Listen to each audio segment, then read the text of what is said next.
রাত 2টার দিকে আমার হাজবেন্ড কল করে বলল, তুমি খেয়ে ঘুমিয়ে পড়ো, আজকে আর আমি আসবো না, অনেক কাজ, আমি কাল সকালে আসবো।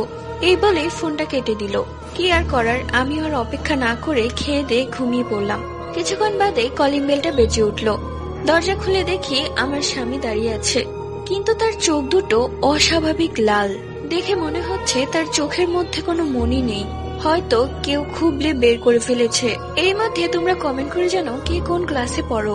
যদি তোমাদের ক্লাসের সাথে অন্য কারো ক্লাস মিলে যায় তাহলেই ফ্রেন্ডশিপ। দরজা খোলার পর সে কোনো কথা না বলে সোজা রান্নাঘরে চলে গেল। আমি মনে মনে ভাবলাম হঠাৎ আবার কি হলো। এরই মধ্যে ওই ঘর থেকে আমার ফোনটা বেজে চলেছে।